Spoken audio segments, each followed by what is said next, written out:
We are moving on to lesson 4-7, the real numbers. There are 3 vocab words here, so if you would go ahead, pause your video, take out some loose leaf, do your heading for 4-7, the real numbers, and then take care of those 3 vocab words, and then come on back. Our first vocab word is irrational numbers. So last year we covered natural and rational, and this year we are adding irrational and then real to that. So irrational numbers are decimals.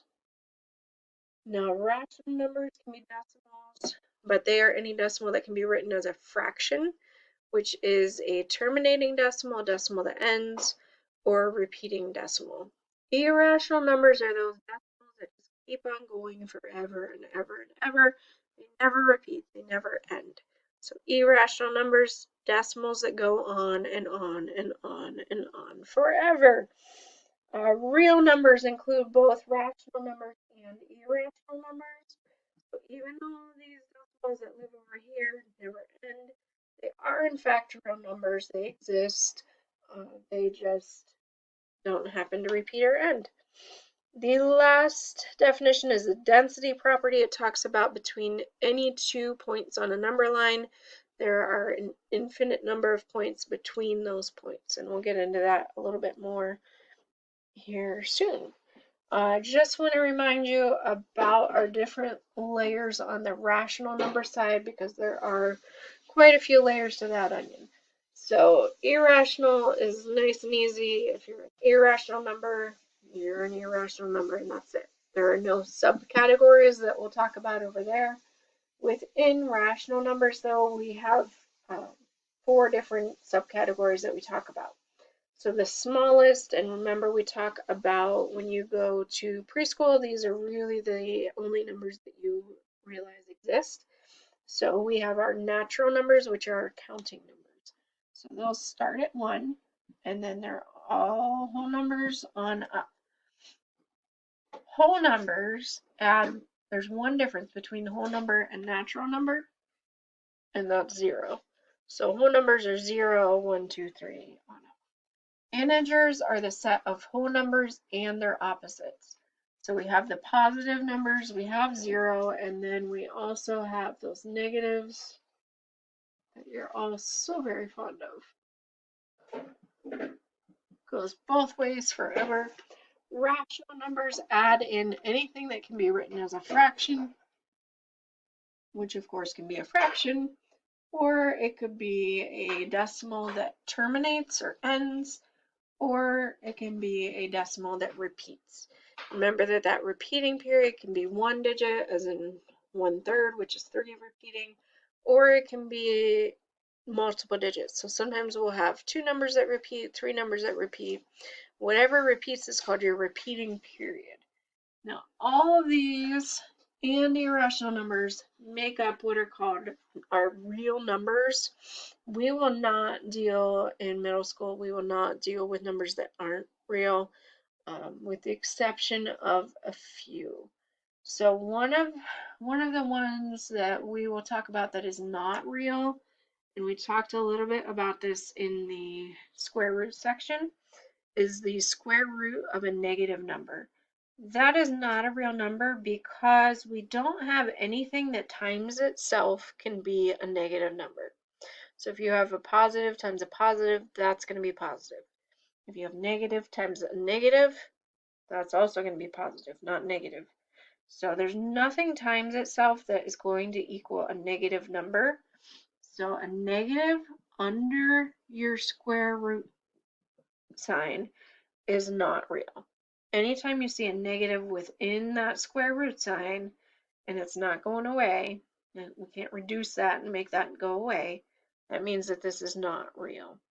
Okay. Moving on to example 1. They're going to give us some numbers here. We need to simplify those numbers to make sure of this. But once we simplify them, we are supposed to list all of the categories that they belong to. So remember, if you are on this side, whatever the smallest group you belong to that, and everything outside of that. So if you're a natural number or counting number, say you're 2, then you're a natural, you're whole, you're integer, you're rational, and you're real. If you are 0, so 0 is not a natural number, 0 is whole, integer, rational, and real. If you're a negative number that's not a decimal or fraction, so say -3, then you're integer, rational, real. If you are a fraction or a decimal that terminates or repeats, then you're rational and real. If you are a decimal that goes on and on forever, so say pi is 1. Another example that's super common for you guys will be a square root of a number that's not a perfect square. So say the square root of 24.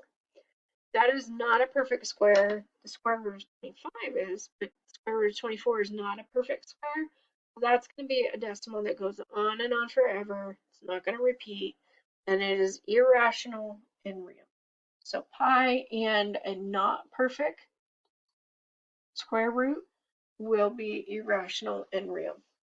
First one that they give us is the square root of 3. 3 is not a perfect square, which means that square root of 3 is both irrational and real. The next one they give us is -52 and 2800ths. That is a decimal that terminates. So that makes it rational and real. Then we have, and this one might trip you up, we have the square root of 16 over 4. Well, the square root of 16, we know that's a perfect square. It equals 4, so we'd have 4 over 4, which equals 1.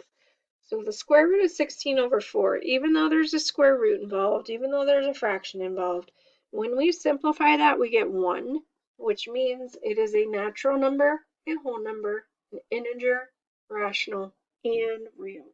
So it's all 5 of those. Natural, whole, integer, rational, real. Moving on to the next section, we are deciding if these numbers are rational, irrational, or not real. The first one that they give us is the square root of 15. The square root of 15 is not a perfect square, so that's going to be irrational. The next one they give us, oh, and here's another not real. And spoiler alert, this is not real.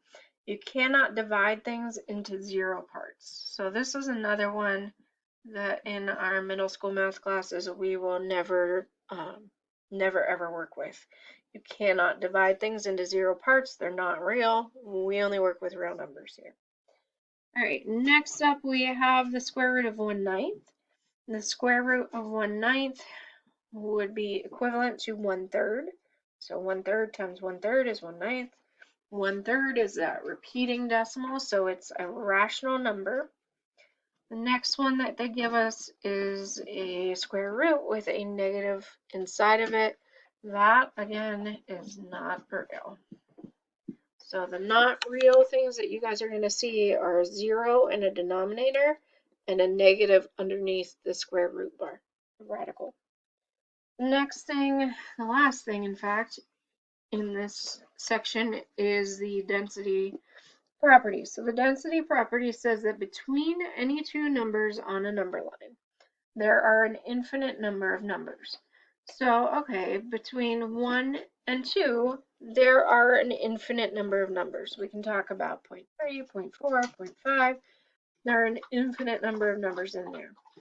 The weird thing here to think about is that even if we change this to 1/10 and 2/10, so you're talking about really tiny numbers and they're not very far apart, right? They're 1/10 apart. There are still an infinite number of numbers between there. This is how it works. So you have 0.1, right?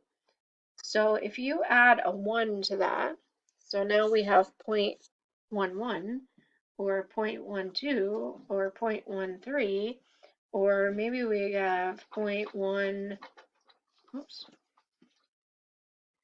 0.111 or 112 or 113 Or maybe we have that, and then, so yeah, I'm making tally marks now. That, and you see now how you could just keep adding another digit, another decimal place, and you could literally do that the rest of your life and you would never be done because there are an infinite number of numbers between there. That is the density property. So the problems that they will give you are, I think they're fun. They're little brain teaser kind of problems. They say if we have 1 1/3 and 1 2/3, come up with some number that's between there. So the real question that they're asking is there, oh yeah, find something in between here. That's it. So we know that 1/3 is 3 repeating, 1 2/3 is 6 repeating.